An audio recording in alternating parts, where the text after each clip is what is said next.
السلام عليكم متابعي قناة أخبار الساعة. تتعرض القناة يومياً إلى كم هائل من التبليغات أدت إلى الحد من انتشار الفيديوهات. المرجو منكم دعم قناتكم التي تعنى أولاً وآخراً بالدفاع عن المغرب وتنوير الرأي العام بكل ما يتعلق به بخطوات بسيطة هي كالآتي: تسجيل الإعجاب بالفيديو، الاشتراك في القناة، وتفعيل التنبيهات، ثم التعليق على الفيديو، وشكراً. Et cet avenir est suspendu à la décision du club de l'USMA d'Alger. Est-ce qu'ils vont jouer sur le terrain de la Renaissance sportive de Berkane, oui ou pas? Si les joueurs de l'USMA vont boycotter ou ne vont pas se présenter sur la pelouse du stade de la Renaissance sportive de Berkane pour jouer cette demi-finale retour de la Coupe de la Confédération de la CAF, eh ben, nous allons plonger le sport algérien et le football algérien dans une crise extrêmement compliquée, puisque les sanctions disciplinaires seront encore plus sévères et que la Confédération africaine de football n'hésitera pas à utiliser ce boycott massif du football des clubs algériens contre les clubs marocains pour décider peut-être même d'aller vers des sanctions plus graves qui sont l'exclusion non seulement de l'USMA pendant 2 ou 3 ans, mais aussi de tous les clubs algériens, étant donné que la Fédération algérienne de football ne veut pas faire son travail, refuse de séparer le politique du sport et refuse d'accepter les décisions de la Confédération africaine de football qui a homologué le fameux maillot marocain incluant la carte géographique du Maroc qui intègre qui annexe le territoire du Sahara occidental. La Confédération africaine de football, c'est l'institution qui est souveraine de la compétition de la Confédération de la CAF. L'Algérie doit aller vers le tribunal arbitral du sport. Pour le moment, le TAS de Lausanne, qui est donc le tribunal arbitral du sport qui est basé à Lausanne, n'a pas encore rendu de décision, n'a pas encore commencé les procédures d'arbitrage. La procédure d'arbitrage n'a pas encore commencé.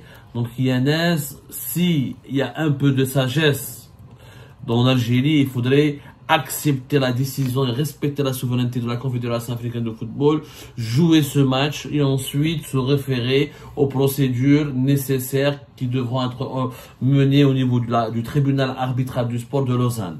Mais en attendant, je le dis, si l'USMA d'Alger, les joueurs et les dirigeants décident de ne pas jouer ce match, je vous assure que nous serons dans une tempête médiatico-politique où l'Algérie sera perdante. Parce que c'est l'Algérie qui refuse de respecter les règles. L'Algérie qui parle de la nécessité d'instaurer des règles, du respect des règles, de la moralisation du sport et de sa non-politisation, c'est elle-même qui est en train de le politiser.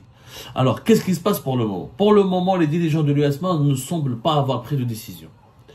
Il y a eu hier une réunion préparatoire technique, comme d'habitude, à la veille de toutes les matchs des compétitions officielles, des compétitions internationales ou continentales, et des réunions préparatoires techniques qui regroupent les arbitres avec les dirigeants, les membres des staffs des 2 équipes. Le club marocain va jouer avec son maillot fétiche. Voilà, les Marocains ont déjà empoché une première victoire. Ils ne vont pas certainement se retirer, ils ne vont certainement pas ne pas utiliser leur maillot. Ils vont utiliser ce maillot-là, qui encore une fois est problématique, il est dénoncé, mais uniquement par l'Algérie. Je rappelle que ce maillot, aucun pays africain, ou aucune autre fédération sportive et footballistique africaine ne l'a contesté, ne l'a dénoncé, ne l'a rejeté. C'est un maillot qui est homologué par la Confédération africaine de football. Ce club de Renaissance sportive de Berkane a joué déjà avec ce maillot en Afrique du Sud, au Mali, au Congo, en Libye. Il n'y a pas eu de problème. Donc, il n'y a que l'Algérie qui conteste sa validité. L'Algérie a le droit de le contester. Le problème n'est pas là. Elle a le droit de le contester. Sauf qu'elle a émis des réserves, elle a fait des réclamations, et ces réclamations et ces réserves et ces recours ont été refusés par la Confédération africaine de football. Maintenant, la Fédération algérienne de football doit se référer, enclencher une procédure au niveau du tribunal arbitral du sport. Mais en attendant, le droit est du côté de la CAF. Le TAS n'a pas encore dit le moindre mot. Il n'a pas encore donné raison à l'Algérie. Personne n'a donné raison à l'Algérie. L'Algérie ne peut pas se substituer à la CAF et aller au-delà des lois de la CAF Je crois que maintenant en Algérie, tu as perdu un procès au tribunal de Sidi Mohamed, mais tu refuses de respecter la loi parce que tu veux faire recours à la Cour suprême. En attendant le recours, en attendant que la Cour suprême te donne raison, tu es obligé de respecter le verdict du tribunal de Sidi Mohamed. Et bien c'est comme ça dans le sport. Tu es obligé de respecter le verdict de la Confédération africaine de football à travers ses commissions de discipline, ces commissions interclubs, les organes dirigeants de la Confédération africaine de football, en attendant la décision du TAS de Lausanne. Hier, donc, les dirigeants de l'USMA ont émis des réserves, ils ont déploré, ils ont dénoncé l'utilisation du maillot, de ce maillot problématique, de ce fameux maillot avec la carte géographique du Maroc par le club de la Renaissance sportive de Berkane. Les réserves de l'USMA ont été enregistrées par les représentants de la Confédération africaine de football, mais comme la CAF a déjà homologué ce maillot, elle a déjà autorisé le club marocain à jouer avec ce maillot lors du match aller, ce n'est pas maintenant qu'elle va se retourner, qu'elle va se remettre, qu'elle va se déjuger. Donc, la Renaissance sportive de Berkane va être certainement et à coup sûr autorisée. Il bénéficie de toutes les autorisations pour jouer avec ce maillot. Donc, l'affaire, elle est pliée. L'USMA est obligé de jouer le match pour respecter les règles, pour ne pas être à l'origine d'une rébellion ou d'une indiscipline extrêmement grave, et pour ne pas subir d'autres sanctions. Parce que si les ESMA ne jouent pas, la demi-finale sera annulée, il y aura un préjudice important pour la CAF, préjudice financier, préjudice moral, parce que là, les sponsors, les supporters, les diffuseurs vont tous perdre, et là, la CAF est obligée de sanctionner l'USMA. Le problème, c'est que l'USMA ne sont pas souverains dans leurs décisions. On l'a bien compris, les dirigeants de l'USMA, jusqu'à l'heure actuelle, selon les sources que j'ai pu contacter, attendent toujours les instructions d'Alger. Ce sont des instructions politiques d'Alger. C'est-à-dire que c'est le gouvernement, c'est la présidence de la République qui doit prendre la décision pour autoriser l'USMA à jouer ou pas. C'est complètement fou. On est dans une histoire de fou. C'est le président de la présidence qui doit donner le feu vert. C'est pas le ministre de la Jeunesse et des Sports, c'est pas le Premier ministre, c'est pas le patron de la Fédération algérienne de football, c'est la présidence de la République. Il y a un haut conseil de sécurité. Il y a un haut conseil de sécurité pour une histoire de maillot. Ce comportement, il démontre quoi? Il démontre que le football, il est politisé en Algérie. On est en train de donner des arguments à nos adversaires. Les lobbies anti-algériens au sein de la CAF sont en train de se frotter les mains, puisque le comportement de la Fédération algérienne de football et de l'USMA démontre que le football n'est pas indépendant, qu'il n'est pas neutre en Algérie, qu'il est soumis au pouvoir politique. Alors que les statuts de la FIFA et de la CAF interdisent toute instrumentalisation politique. Alors que les autorités algériennes dénoncent la politisation du football par le Maroc, en fait c'est l'Algérie qui offre l'occasion au Maroc et aux adversaires de l'Algérie de démontrer que c'est le football qui est politisé en Algérie. Puisque l'USMA ne peuvent pas décider. Mais ils ne peuvent rien décider. La Fédération algérienne de football ne peut même pas décider. Le ministre de la Jeunesse et des Sports ne sait même pas quoi décider. Tout le monde attend. On attend quoi? On attend la décision du président. Donc l'USMA ne peut pas jouer, c'est leur dit ne jouez pas. Redouane, quand tu vas aller à Lausanne pour le tribunal arbitral du sport, les arbitres, mais attendez, vous jouez pas, vous appliquez des décisions politiques, vous appliquez des instructions politiques, vous politisez vous-même le sport, et ensuite, vous nous demandez de juger ou là, de dénoncer le Maroc ou la Confédération africaine de football pour politisation du football. Alors que vous êtes vous-même en train de politiser le football. C'est un discrédit énorme pour l'Algérie. Tu joues le match, Hagrouk, tu vas au tribunal arbitral du sport. C'est tout.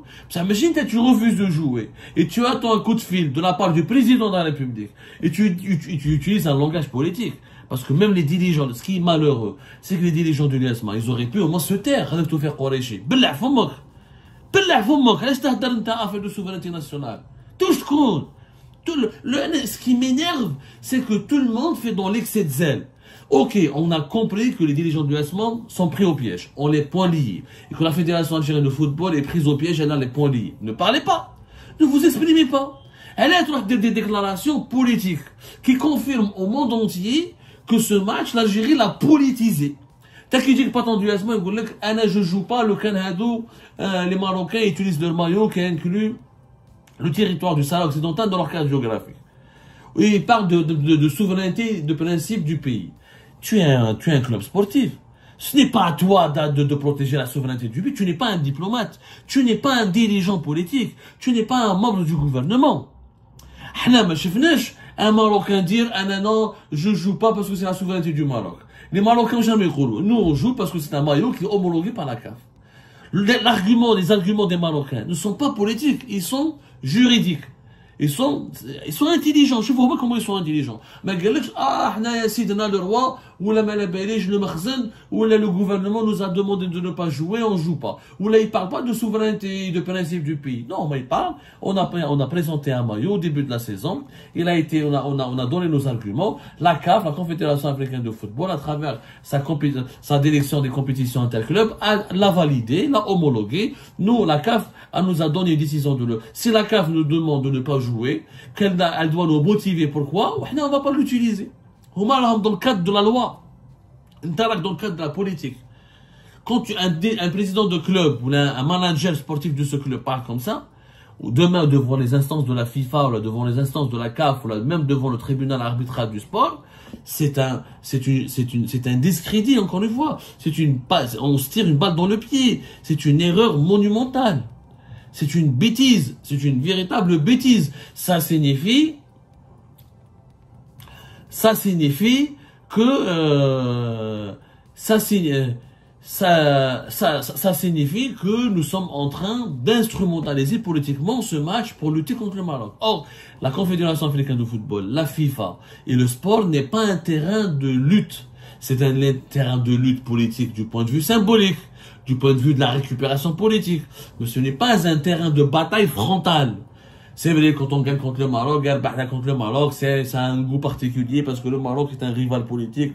C'est la même chose pour les Marocains. L'Algérie est un rival politique, c'est un grand rival. C'est comme les matchs France-Allemagne, France-Angleterre, ou la Iran-États-Unis, ou la Arabie Saoudite-Iran, ou la Qatar-Émirats. Ce sont des matchs où il y a des enjeux un peu symboliques parce que c'est des pays qui ont des conflits, qui ont des divergences, qui ont des problèmes politiques. Donc, il y a une symbolique.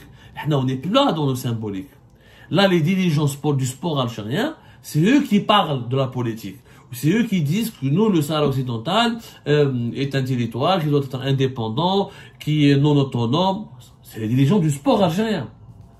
Alors qu'ils ne sont pas censés parler de politique. La Fédération algérienne de football n'a pas à prendre position sur un conflit qui est purement politique.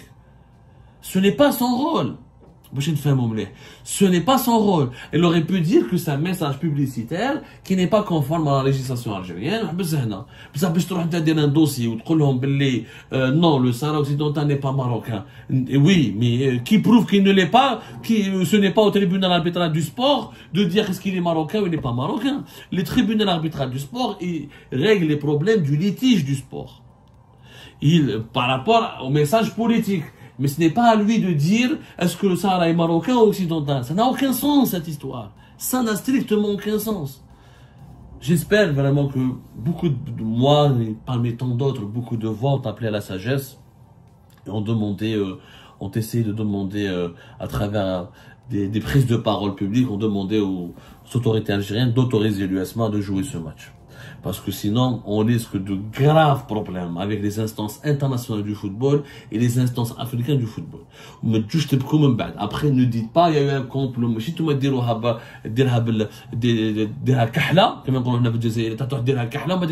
tu crées au scandale. Si vous entamez un bras de fer avec les instances dirigeantes du football mondial et du football africain, sur le plan politique, on est perdant. Tu joues le match, ensuite tu contestes. Mais tu ne peux pas boycotter en prétextant des raisons politiques et des motivations politiques, après tu demandes la justice. Non, ça ne se passe pas comme ça. Tu n'as pas à te substituer au juge. Tu vas au procès, tu joues, tu affrontes le contradicteur, tu affrontes ton adversaire et tu attends le verdict. Mais si tu n'as tribunal, tu n'as même pas le procès, ça n'existe pas. C'est comme ça que la posture de l'USMA, de la Fédération algérienne de football, elle est exactement similaire à cette situation. Ils refusent de jouer, ils refusent de se plier aux règles de la Confédération africaine de football, ils refusent de se plier aux règles du sport international. Ensuite, ils demandent justice, ils demandent à ce que ces mêmes règles soient respectées. N'oublions pas que la CAF, membre, elle est une annexe de la FIFA. Que la CAF, elle est cautionnée et surveillée et contrôlée par la FIFA.